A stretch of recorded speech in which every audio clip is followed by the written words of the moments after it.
बच्चों chapter number 1 हमारा complete हो गया। एमसीक्यूज वगैरह हमने इनको देख लिए। Now this is for time of chapter number 2। Chapter number 2 जैसे इसका नाम मेमोरेंडम एंड आर्टिकल है। इस चैप्टर नंबर 2 में हम लोगों ने देखना है कि मेमोरेंडम डिटेल में हम लोग देखेंगे कि इसमें क्या कुछ होता है, क्या कुछ नहीं होता, और आर्टिकल्स ऑफ एसोसिएशन क्या चीज़ें हैं क्या नहीं। थोड़ा बहुत कल अगर आप लोगों को याद हो तो कल मैंने आप लोगों को मेमोरेंडम दिखाया था जिसमें नाम लिखा हुआ था और मतलब सारा कुछ इसमें कंपनी क्या है, रजिस्टर ऑफिसर कहाँ पे है, इसका प्रिंसिपल लाइन ऑफ बिजनेस का ईच एंड एवरीथिंग। बट आपके पास तकरीबन कोई 6 के करीब 5 के करीब तमाम कंपनीज, एक एक्स्ट्रा जो है वो क्लॉज आपके पास होती है फॉर स्पेसिफिक कंपनीज। तकरीबन 6 के करीब आपके पास जो है वो क्लॉजेस यहाँ पे मौजूद होती हैं आपके मेमोरेंडम के लिए, ठीक है। जिनमें सबसे पहले आपके पास आता है नेम क्लॉज। नेम क्लॉज का बेटा मतलब यह है कि कोई भी जो कंपनी है उसने अपना नाम रखना है, सूटेबल नाम के लिए वो अप्लाई करेगी कोई भी कंपनी, और उसका जो नाम है वो तकरीबन अलाउ कर दिया जाएगा एसएससी की तरफ से, और वो नाम रिजर्व कर लिया जाएगा 60 दिन के लिए। ये सारी की सारी डिटेल आगे चलकर हम लोगों ने 1-2 पेजेस में इंशाल्लाह डिस्कस हम लोग करेंगे, ठीक है। तो पहले हम बात करते हैं जनाब आपके पास नेम ऑफ द कंपनी। जो बेटा आप लोग नाम रखने हैं अपनी कंपनी का, नेम ऑफ कंपनी, ये आप लोगों के सामने किस तरीके से आपने रखना है इसके हम लोग पहले बात कर लेते हैं, बारे बारे हम सारे क्लासेस की तरफ मूव ऑन करते हैं। तो बेटा आपका नाम रखते हुए आपने कुछ बातों का ख्याल रखना है। क्या कुछ नाम ऐसे हैं जो आप रख ही नहीं सकते, प्रोहिबिटेड है, ममनू है। कुछ नाम ऐसे हैं जो आप रख तो सकते हैं लेकिन उसके लिए पहले आपको एसएससी से इजाजत लेनी पड़ेगी। इजाजत मिलेगी तब आप नाम रख सकते हैं, अदरवाइज आप नाम नहीं रख सकते। अब कौन से ऐसे नाम हैं जो आप रख ही नहीं सकते? भाई आपके पास तकरीबन कुछ 6 ऐसे नाम है जो आप नहीं रख सकते। नंबर 1 कि अगर जो नाम आप रख रहे हैं उस नाम की पहले ही कोई कंपनी में रजिस्टर्ड हो, सेम उसी नाम की या उससे मिलता जुलता कोई नाम। छोटी सी एग्जांपल आपको देता हूँ। मैं एक अकेडमी में पढ़ा करता था लाहौर के अंदर, काफ़ी फेमस अकेडमी थी वो, उसका नाम था talent hall, talent hall academy. लेकिन बाद में नाम एक अकेडमी और आ गई जिसने अपना नाम रखा talent hall academy. Talent hall TALENT, talent hall HALL hall academy, और उसमें क्या रखा टैलेंट हॉल, यानी कि THANTH, टैलेंट हॉल अकेडमी। अब ये नाम दो मिलते जुलते हैं। तो बेटा टैलेंट हॉल ने क्या किया, टैलेंट हॉल ने अपना नाम रजिस्टर करवा लिया फटाफट टैलेंट हॉल से पहले, और उनके ऊपर केस कर दिया कि सर ये हमारा नाम जो है वो देखिए सेम नाम। तो टैलेंट हॉल अकेडमी को अपना नाम चेंज करना पड़ा। उनकी अकेडमी रजिस्टर्ड नहीं हुई एज कंपनी। क्यों? क्योंकि जनाब ऑलरेडी इस नाम के आइडेंटिकल या इस नाम से मिलती जुलती कंपनी ऑलरेडी रजिस्टर्ड हो चुकी थी, ठीक है। उसके बाद कहता जी आपका जो नाम कंपनी का आप रख रहे हैं, जो मैंने आपको एग्जांपल दी ना, हमारा जो क्लाइंट था ये हाफिज, उनका बेसिकली एक मार्ट है बनीगाला इस्लामाबाद के अंदर, हाफिज मार्ट के नाम से। वो अच्छा खासा कैशिंग कर जिसको कहते हैं, जैसे मार्ट आपके पास होता है, वो अच्छा खासा मार्केट का बिजनेस है। तो उन्होंने कहा कि सर हम अपना कंपनी बनाना चाहते हैं ड्राई फ्रूट्स की, चाय जो पत्ती होती है, टी, इसकी ड्राई फ्रूट्स वगैरह हो गया, अखरोट, बादाम, पिस्ते, इन चीज़ों की हम लोग अपनी कंपनी बनाना चाहते हैं, और हम इस कंपनी का नाम रखना चाहते हैं हाफिज फूड्स, क्योंकि हमारा हाफिज मार्ट एक है, तो इसी नाम से मिलता जुलता हम लोग हाफिज फूड जब बनाना चाहते हैं। तो हाफिज फूड जब हमने नाम अप्लाई किया तो हाफिज फूड ऑलरेडी नाम एग्जिस्ट कर रहा था, इस वजह से उन लोगों ने कहा कि नाम हाफिज फूड हम आपको अलाउ नहीं करें, ठीक है। तो फिर दूसरा नाम तलब फूड, जिसका कल मैंने आपको सर्टिफिकेट ऑफ इनकॉर्पोरेशन दिखाया तलब फूड्स के नाम से, सेकंड नेम हमारे पास तलब फूड था।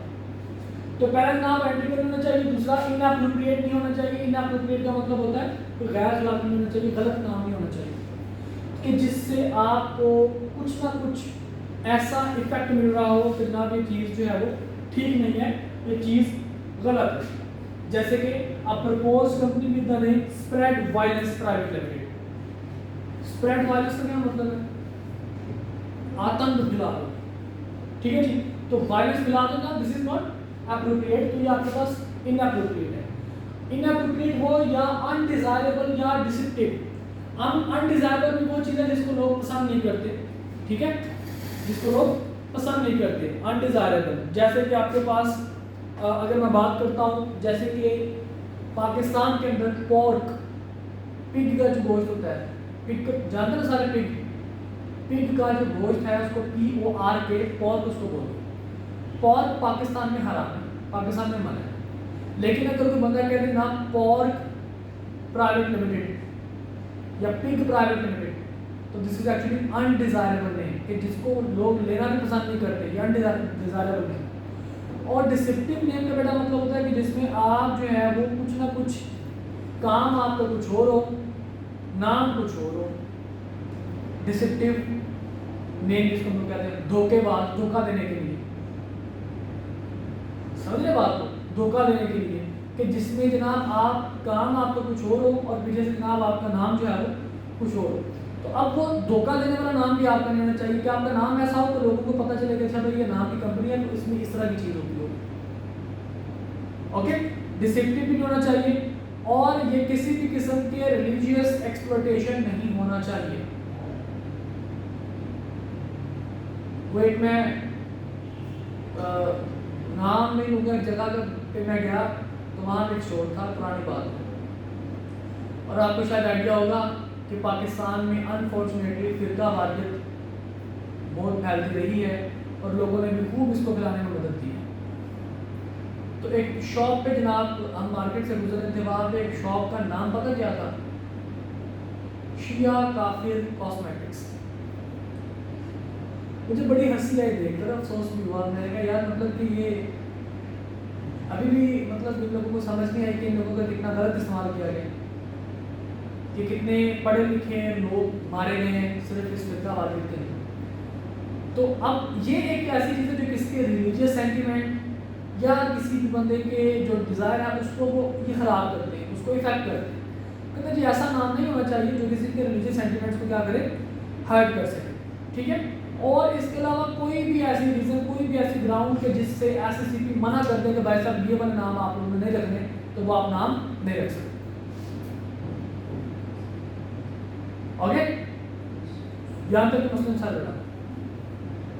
अच्छा, अब कहते हैं जी दूसरे ऐसे नाम हैं, तकरीबन वो भी 6 के करीब हैं, ऐसे नाम हैं जनाब जो आप रख तो सकते हैं, लेकिन उनके लिए क्या करना पड़ेगा, पहले आपको इजाज़त चाहिए होगी SSCP से। पहले आप इजाज़त लेंगे, परमिशन लेंगे, उसके बाद आप नाम रखेंगे। क्या नाम जी?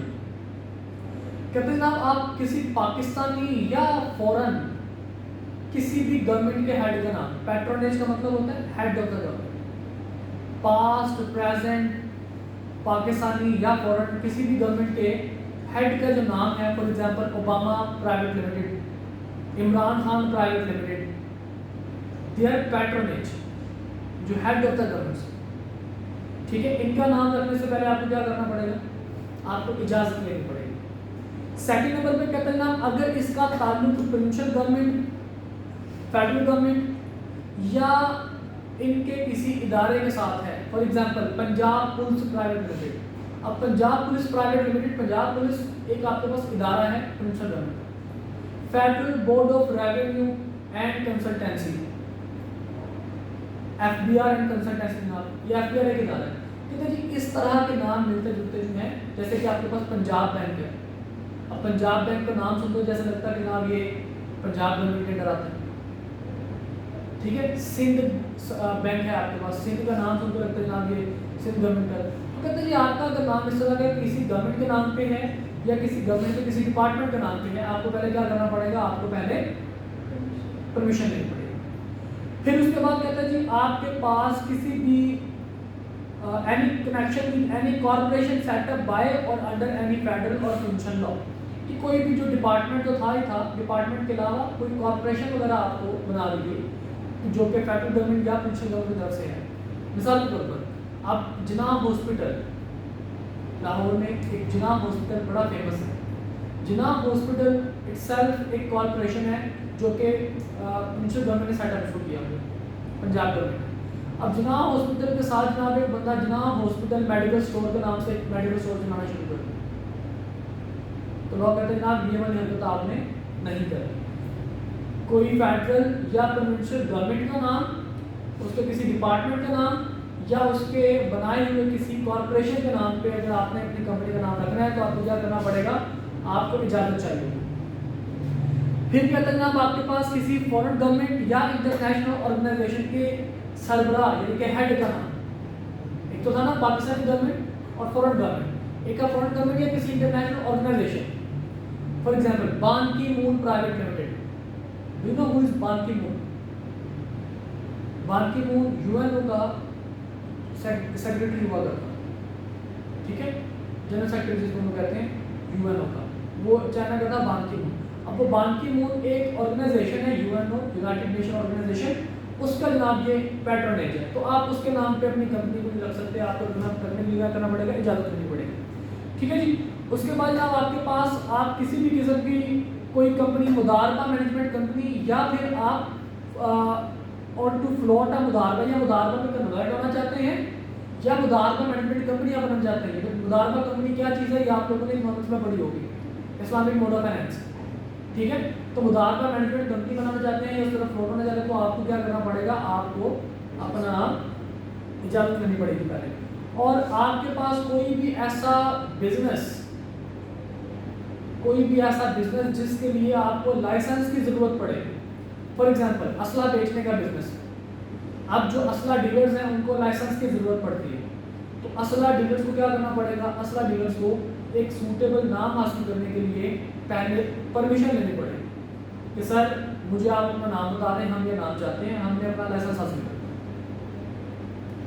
ठीक है। अब एक लाइसेंस जो है वो हमारा, आपको पता ही होगा कि हमारा असले का कारोबार है, तो उसमें पाक आर्मी वेपन, अब पाक आर्मी एक फेडरल गवर्नमेंट का डिपार्टमेंट है, अब पाक आर्मी वेपन्स बेसिकली पाक आर्मी प्राइवेट लिमिटेड के नाम से कंपनी रजिस्टर्ड है जो कि वेपन्स की ट्रेडिंग करती है। और हमने जब लाइसेंस के लिए हमने अप्लाई करना था, अप्लाई करते हुए जब हमने कंपनी का नाम रखना था तो पहले हमने ICCPA से इजाज़त मांगी कि सर हमें लाइसेंस मिल गया, अब हमें नाम सजेस्ट कीजिए, हमारी तरफ से ये नाम है, हमें अलाउ कर दीजिए। तो उन्होंने अलाउ किया, तो फिर हमें नाम हमने क्या रखा। अब जब भी आप नाम रखेंगे, जो कोई भी आप नाम रखेंगे, तो नाम कितने दिन के लिए रिजर्व होगा बेटा, नाम होगा आपके पास 60 दिन के लिए रिजर्व होगा। नाम कितने दिन के लिए रिजर्व होगा आपका, 60 दिन के लिए रिजर्व होगा। अब 60 दिन के अंदर अंदर आपको बाकी तमाम डॉक्यूमेंट्स अपने पूरे करने हैं। अगर आप अपने तमाम डॉक्यूमेंट्स पूरे कर लेते हैं 60 दिन में और आपकी कंपनी रजिस्टर्ड हो जाती है तो ठीक, अगर 60 दिन में आपकी कंपनी रजिस्टर्ड नहीं होती तो आपका नाम कैंसिल कर दिया जाएगा, आपको दोबारा फिर से शुरू से नया नाम आपको देना पड़ेगा। ओके, समझ आ गई बात की।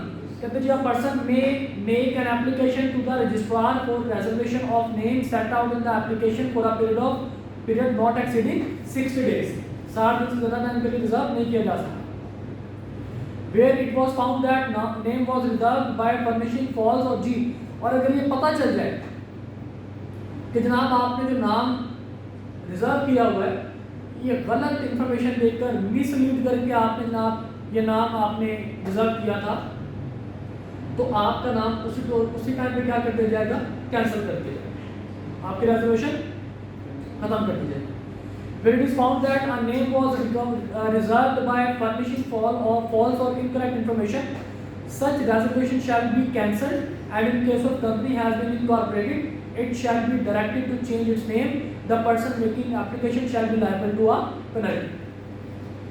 कहते जी, अगर तो नाम आपका गलत इंफॉर्मेशन के तौर पर आपने नाम रख लिया था, कहते जी तो या तो पहले आपका नाम कैंसिल कर दिया जाएगा। लेकिन अगर लेट्स सपोज आपकी कंपनी रजिस्टर्ड हो चुकी है और रजिस्ट्रार को बाद में पता चला है कि यार इसने तो गलत इन्फॉर्मेशन मुझे दी थी, तो फिर रजिस्ट्रार आपको कहेगा कि अब आप अपनी कंपनी का नाम चेंज कर दें, और अगर आप चेंज नहीं करते तो आपके ऊपर पेनल्टी लगेगी। और अगर आपको ऐसा लगता है कि नाम रेजर्वेशन मेरी कंपनी रजिस्टर्ड हो चुकी है और नाम बिल्कुल ठीक है, रजिस्ट्रार ने चमले मार रहा है, जानबूझकर कोई बदला निकाल रहा है, तो आप रजिस्ट्रार के ऑर्डर के 30 दिन के अंदर अंदर आप SSCP में जाके क्या कर सकते हैं, अपनी एप्लीकेशन अपील दायर कर सकते हैं, ठीक है। और फिर जो भी फैसला होगा उनका वो आपका बिल्कुल फुल एंड फाइनल फैसला होगा, वो किसी भी चीज़ में किसी भी प्लेटफॉर्म पे चैलेंज नहीं किया जा सकता। ओके, इसके बाद जनाब आपके पास अगर आपने नाम चेंज करना है तो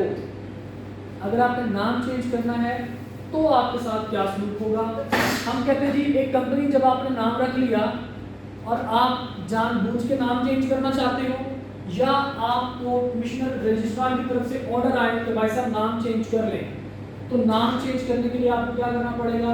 हम कहते हैं जी आपको अ कंपनी विच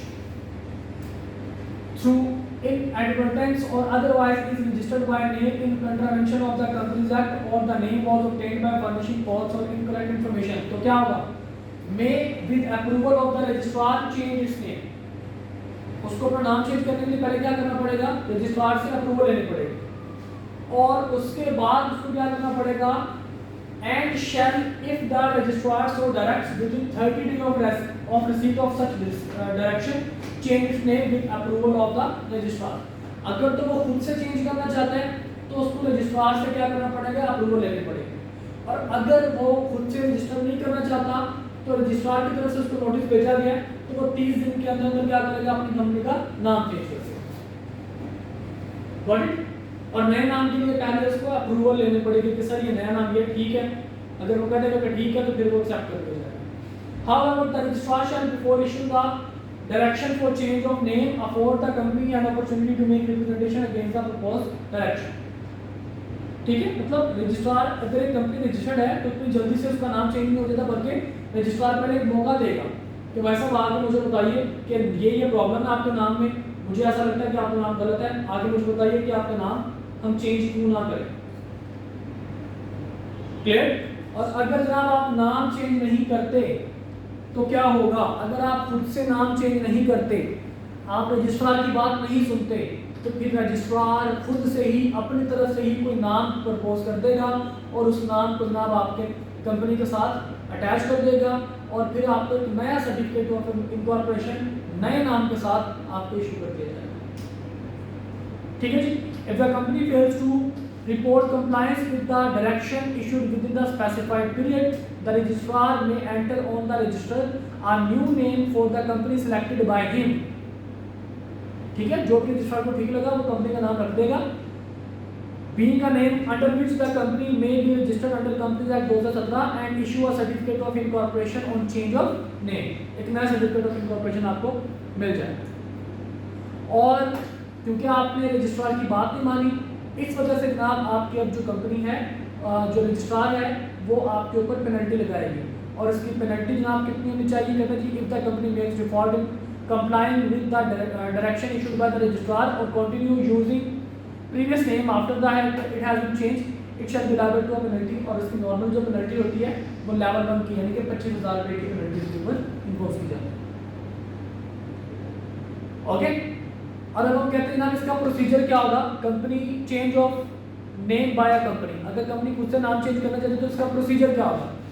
तो बेटा सबसे पहले इसका प्रोसीजर ये होगा कि जनाब आपको एक अप्रूवल चाहिए होगी रजिस्ट्रार से, राइटिंग में आपने इसको अपनी एप्लीकेशन लिखनी है कि सर ये प्रॉब्लम है, हम अपनी कंपनी का नाम जो है वो चेंज करना चाहते हैं। ठीक है। और अगर आपने अपनी कंपनी के अंदर सिर्फ चेंज ये लेके आना है कि आप पहले एसएमसी थे, आपने एसएमसी का लफ्ज़ यूज़ करना है, आप प्राइवेट कंपनी थे, आपने प्राइवेट का लफ्ज़ यूज़ करना है, आप गारंटी लिमिटेड थे, आपने जस्ट गारंटी का नाम आपने ऐड करना है, तो उसके लिए आपको किसी किस्म की जो है वो कंपनी की परमिशन की ज़रूरत, रजिस्ट्रार की परमिशन की ज़रूरत नहीं है। आप खुद से चेंज करके रजिस्ट्रार को अपना ये रेजोल्यूशन जो भी डॉक्यूमेंट होगा चेंज करने का वो आप भेज देंगे। ओके। अगर प्रॉपर नाम चेंज करना है तो रजिस्ट्रार की इजाज़त लेनी पड़ेगी, और अगर नाम चेंज नहीं करना, फॉर एग्जाम्पल आपकी कंपनी का नाम था ए प्राइवेट लिमिटेड, अब आप ये चाहते हैं कि इसका नाम हो जाए अनलिमिटेड, तो आप क्या लिखेंगे ए प्राइवेट अनलिमिटेड। तो उसके लिए रजिस्ट्रार की जरूरत नहीं है, आप सिंपली अपनी रेजोल्यूशन पास करेंगे नाम चेंज करने की और 15 दिन के अंदर रजिस्ट्रार को भेज देंगे कि सर हम अपने ये नाम चेंज कर देंगे। ओके। और जैसे ही नाम आपका नाम चेंज हो जाए तो रजिस्ट्रार क्या करेगा, उस नए नाम को अपने पास रजिस्टर कर लेगा और आपको एक नया सर्टिफिकेट ऑफ इनकॉर्पोरेशन इशू कर दिया जाएगा। ओके। और जैसे ही आपका नाम चेंज होगा, आपके पास नया सर्टिफिकेट ऑफ इनकॉर्पोरेशन होगा, तो आपने 90 दिन तक पुराने नाम के साथ अपना नया नाम इस्तेमाल करना है, या मैं ऐसे कहूँ नए नाम के साथ पुराना नाम 90 दिन तक आपने क्या करना है, इस्तेमाल करना है। ओके, कहाँ कहाँ पे, कंपनी के हर ऑफिस में, कंपनी के हर बिल्डिंग में, कंपनी के हर डॉक्यूमेंट के ऊपर, जहाँ जहाँ पे कंपनी का नया नाम होगा वहाँ वहाँ पे आपने कंपनी का पुराना नाम कितने दिन के लिए, 90 दिन के लिए आपने इस्तेमाल करना है।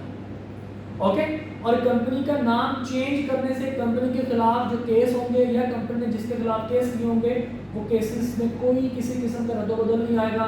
राइट्स एंड ड्यूटीज कंपनी की वही रहेंगी जो पहले थी। क्लियर? देख लीजिए क्या कह रहा है जी। The permission of the registrar shall not be required if the only change is the addition or deletion of the word, the parenthesis private or SMC private or limited or guarantee limited or unlimited as the case may be upon change in the status of the company. Register new certificate incorporation कब मिलेगा आपको जनाब? Where a company changes its name, with the registrar shall enter the new name on the register in place of the former name and shall issue a certificate of incorporation altered to meet the circumstances of the cases and on the issue of such certificate the change of name is complete। जैसे मैंने आपको बताया registrar नया नाम enter कर लेगा अपने register में और आपको नया सर्टिफिकेट ऑफ इनकॉर्पोरेशन इशू कर देगा। मेंशनिंग फॉर नेम नाम आपने पुराना नाम तब को इस्तेमाल करना है।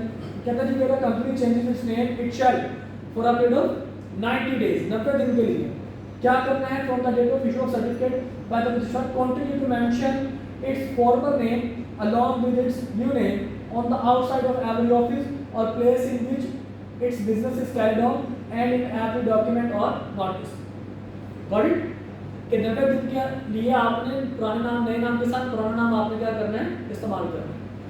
और अगर नाम चेंज हो जाए तो क्या इसका कोई फर्क पड़ेगा आपके लीगल प्रोसीडिंग्स के ऊपर? तो देखिएगा जी, the change of name shall not affect any rights और ऑब्लिगेशन ऑफ द कंपनी और render defective any legal proceedings by और against the company and any legal proceeding that might have been continued और commenced against the company by its former name may be continued by or commenced against the company by its new name। Got it? इसका बेटा practice question है। जैसा मैंने आपको बताया कि अगर कंपनी ने खुद से नाम चेंज करना है तो उसको क्या करना पड़ेगा, सिंपल एक रेजोल्यूशन, एक तो अप्रूवल की जरूरत पड़ेगी, ठीक है। और अगर सिर्फ उसने अपना पैरेंथेसिस उसमें चेंज करना है तो अप्रूवल की जरूरत नहीं है, रेजोल्यूशन पास करे, रेजोल्यूशन पास करने के बाद नाम चेंज करे और नाम चेंज करने के बाद क्या करते हैं, रजिस्ट्रार को इन्फॉर्म कर देगा, वो रेजोल्यूशन की कॉपी भेजेगा। ओके, तो प्रैक्टिस क्वेश्चन नाम आपके पास है जी, printing private limited PM wants to change its name to printing and marketing private limited under the provisions of companies act 2017 describe the steps to be followed by PL for changing its name and matters to be complied with after the change of name। अब बेटा यहाँ पे वो नाम change कर रहा है, total parenthesis change नहीं हो रहा। पहले क्या था सिर्फ प्रिंटिंग प्राइवेट लिमिटेड, अब क्या है printing and marketing private limited. तो इसके लिए इसको क्या करना पड़ेगा, एक रेजोल्यूशन पास करेगा और पास करने के रेजोल्यूशन पास करने के बाद परमिशन लेगा, अप्रूवल लेगा किससे, रजिस्ट्रार से, कि भाई साहब हमें अलाउ करेंगे, हम ये नाम रखें। अप्रूवल जैसे ही उसको मिलेगी, जैसे उसको अप्रूवल मिलेगी वो नया नाम जनाब रेजोल्यूशन पास करके नया नाम के लिए अप्लाई कर देगा और नया नाम जैसे ही उसको अलाउ किया जाएगा नए नाम के साथ उसको सर्टिफिकेट ऑफ इनकॉर्पोरेशन मिल जाएगा, नया सर्टिफिकेट ऑफ इनकॉर्पोरेशन। और उसको अपने तमाम ऑफिस बिल्डिंग में, तमाम अपने ऑफिस के डॉक्यूमेंट्स के ऊपर उसको 90 दिन के लिए पुराने नाम के साथ इनके प्रिंटिंग लिमिटेड के साथ साथ यूज़ करना पड़ेगा, किसके, printing and marketing private limited के साथ साथ। ओके, ये बेटा आपकी अपनी वर्डिंग हो सकती है, आप लोगों के सामने है जी। Pass a resolution, special resolution, sorry खाली रेजोल्यूशन नहीं, स्पेशल रेजोल्यूशन पास करनी, क्योंकि ये स्पेशल इवेंट है, कंपनी का नाम चेंज करना है, नॉर्मल इवेंट नहीं है, एक स्पेशल इवेंट है, तो इसलिए यहाँ पे special resolution pass, special resolution and obtain written permission of the registrar for the new name, obtain certificate of incorporation during the new name after change of its name, PL shall for a period of 90 days from the date of issue of certificate by the registrar continue to mention its former name along with its new name on the outside of every office or place in which its business is carried on and in every document or notice of the company। एक छोटी सी announcement जी, payment रहेगी first first first को पूछा था, चलिए जी, रोशन कीजिए। जी बेटा, any problem? All okay? चलें जी आगे।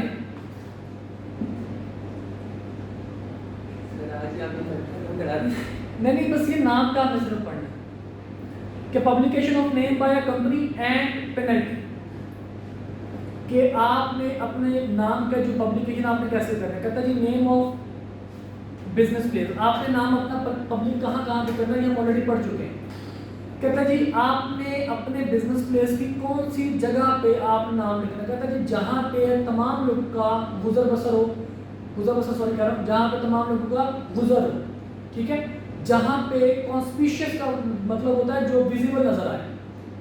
फॉर एग्जाम्पल ये IBL है, IBL आपको बाहर से नजर आ जाएगा। अच्छा ये IBL की बिल्डिंग,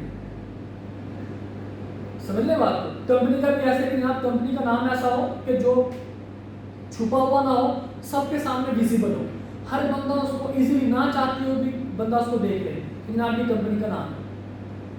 ऐसा ना हो कि ना बिल्डिंग है और कंपनी का नाम ऑफिस के अंदर लिखा हुआ है, कम से कम एक नाम कंपनी का ऑफिस के बाहर भी लिखा होना चाहिए, ठीक है, कॉन्स्पिशियस के अंदर। कहते हैं जी every company shall display in a conspicuous position in letter easily legible in English or Urdu characters its name and incorporation number outside the registered office and every office or the place in which its business is carried out. Got it? फिर कहता है जी certificate of incorporation. कहते हैं जनाब certificate of incorporation आपने कहाँ पे लगाना है। कहते हैं जनाब जहाँ पे आपके ऑफिस की बिल्डिंग है, जहाँ पे आपके ऑफिस के प्रेमिसेस हैं, वहाँ पे आप क्या लगाएंगे, सर्टिफिकेट ऑफ इनकॉर्पोरेशन। तो नॉर्मली बेटा जब आप किसी बिल्डिंग में किसी कंपनी में एंटर होंगे तो वहाँ पे देखिएगा रिसेप्शन के ऊपर सर्टिफिकेट ऑफ इनकॉर्पोरेशन लगे होंगे, ठीक है, क्योंकि जैसे ही एंट्री होती है तो वहाँ पे नाम नजर आना चाहिए। कहता जी every company shall display certified copy of certificate of incorporation at every place of business of the company. Name on document, कि जनाब जो भी कंपनी के डॉक्यूमेंट्स हैं आपने उनके ऊपर अपना नाम इस्तेमाल करना है उर्दू में या फिर आपके पास इंग्लिश में, ओके। और डॉक्यूमेंट कौन कौन से हो सकते हैं बेटा, डॉक्यूमेंट में आपके जो लेटर पैड है वो आपका हो सकता है, लेटर जिसको हम लोग कहते हैं, ठीक है। उसके अलावा आपका चेक्स हो सकते हैं, उसके अलावा जनाब आपके मेमो, आपकी रिपोर्ट, ये ईच एंड एवरीथिंग, ये सारे के सारे कंपनी के डॉक्यूमेंट्स होते हैं। Every company shall have its name mentioned in legible English or Urdu characters in all bills of exchange, promissory note, endorsement, checks, and orders of for money or goods purchasing to signed by or on behalf of the company, and in all bills of parcels, invoices, receipts, and letter of credit of the company. Okay? फिर कहते हैं name and particulars of document, कि आपने अपने जो letter head है अपने company का डॉक्यूमेंट है उसके ऊपर आपने क्या लिखना है, आपने कंपनी का नाम लिखना है, आपने कंपनी का रजिस्टर्ड टेलीफोन नंबर लिखना है, कंपनी का रजिस्टर्ड एड्रेस लिखना है, अगर कोई फैक्स है तो आप फैक्स लिख देंगे, कोई वेबसाइट है तो वेबसाइट लिख देंगे। ओके जी। कहते हैं every company shell gate it's name, address of its registered office, telephone number, fax number, email and website address if any, printed on letterhead and all its documents, notices and other official publications. आप अक्सर जब भी देखें letterhead के ऊपर नाम लिखा होता है कंपनी का और नीचे नाम, आप अगर देखें ना हमारा फॉर्म देखते हैं, IBL का फॉर्म देखें तो उसके ऊपर IBL का लोगो बना होगा और नीचे उसके सारे के सारे एड्रेसेस लिखे हैं, ठीक है। तो बेसिकली कंपनी का जो डॉक्यूमेंट होगा आप उसके ऊपर ये सारा कुछ लिखेंगे। और अगर जनाब आप इनकी बात नहीं मानते, यानी कि आप कंपनी का नाम डिस्प्ले नहीं करते, छुपा लेते हैं नाम, या नए नाम के साथ पुराना नाम आप नहीं लगाते, तो आपके ऊपर पेनल्टी इम्पोज की जाएगी। और नॉर्मली ये पेनल्टी क्या होती है, लेवल 1 की पेनल्टी है। और उस कंपनी का हर ऑफिसर जिसका ये काम था कि उसको ये मेंटेन करता, उस ऑफिसर के ऊपर भी अलग से पर्सनल पेनल्टी जो है उसके ऊपर इम्पोज की जाएगी। और यानी कि जो पेनल्टी कंपनी के ऊपर लगेगी वो कंपनी पैसे नहीं देगी, वो बंदा खुद से पैसे देगा। अगर बंदे के पास पैसा नहीं है तो कंपनी उसकी सैलरी में से काट के पैसे देगी। Okay. A penalty of level 1 will levied on company and its officers in default for not displaying its name in the manner provided for by Companies Act 2017. An officer shall be personally liable for the debt of issuing, authorizing any document without mentioning the name of the company unless duly paid by the company. अगर ऐसा document जिसके ऊपर company का नाम नहीं लिखा और किसी बंदे ने वो डॉक्यूमेंट इशू कर दिया तो फिर और नुकसान हो गया तो कहते हैं वो नुकसान की भरपाई बंदा खुद से करेगा। अगर कंपनी पे कर देगी तो कोई मसला नहीं, लेकिन नुकसान की भरपाई बंदा खुद से करेगा। ओके, इसी के साथ जनाब आपका नेम जो है, नेम क्लोज, उसका ये होता क्या है, इसको चेंज कैसे करते हैं, ये रख कैसे रख सकते हैं, चेंज होने के बाद इसके क्या आफ्टर इफेक्ट्स होंगे, ये सारा कुछ हम लोगों ने डिस्कस कर लिया। ठीक है, इंशाल्लाह कल की क्लास में रजिस्टर ऑफिस और प्रिंसिपल लाइन की बात करेंगे। किसी का भी सवाल हो तो मेरे से पूछ सकते हैं। और ओके, चलें।